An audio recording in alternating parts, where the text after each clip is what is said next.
আমাদের তো এখন স্কুল বন্ধ আছে।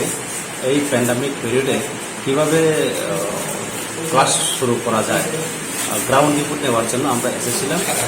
অনলাইন ক্লাস চালু করতে গেলে কেমন গার্জেনের সুবিধা অসুবিধা সেটা টিচার্স এবং গার্জেনদের সঙ্গে আলোচনা ক্রমে গ্রাউন্ড রিপোর্ট নেওয়ার জন্য আমরা এসেছিলাম। আচ্ছা, আপনি যে বললেন এখানে অনলাইনের বিষয়ে বিভিন্ন কথাগুলো তো বলেছেন, এই বিষয়ে কি বলবেন আপনি? আমাদের এডিসিতে টোটাল 1633টা স্কুল আছে। এর মধ্যে 320টা স্কুলে অনলাইন শুরু হয়েছে।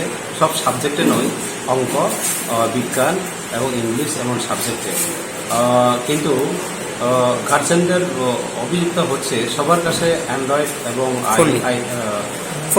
আইফোন নেই, যার ফলে আমরা চিন্তা করছি আগে আমাদের নেবারহুড ক্লাস চলতো, এডিসিতে অন্তত নেবারহুড ক্লাসটা যাতে পুনরায় চালু করা যায়। আমরা আমাদের অথরিটির কাছে রিপোর্ট করব, আমাদের অথরিটি যেন স্টেট গভর্নমেন্টের কাছে অনুরোধ করে।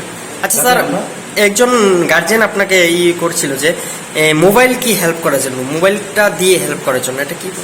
এখানে আমাদের জোনাল চেয়ারম্যানও বলেছেন যারা একদম গরিব, নিতান্তই গরিব, হ্যাঁ, তাদের কাছে এমন টাকা পয়সা নেই যে অ্যান্ড্রয়েড মোবাইল প্রক্রিয়া করতে পারে। তাদেরকে কিভাবে সাহায্য করা যায় আমরা আলোচনা করব আমাদের অথরিটির সঙ্গে। কিছু এমন গরিব স্টুডেন্ট যারা আছে তাদেরকে কিছু সাহায্য করা যায় কিনা। আচ্ছা, আর কি বলবেন এডিসির ছাত্রছাত্রীদের আপনি কি বার্তা দিতে চান? এডিসির ছাত্রছাত্রীদের আমি এ কথাই বলবো, অনলাইন যদিও অল্প সংখ্যক স্টুডেন্টের দ্বারা হবে, যেটাই হয় সেটা যাতে ভালোভাবে হয়। যাদের কাছে অ্যান্ড্রয়েড মোবাইল আছে তারা যেন পারফেক্টলি অনলাইন ক্লাসে যোগাযোগ রাখে। Thank you sir. Subscribe Borok Post for latest news and updates.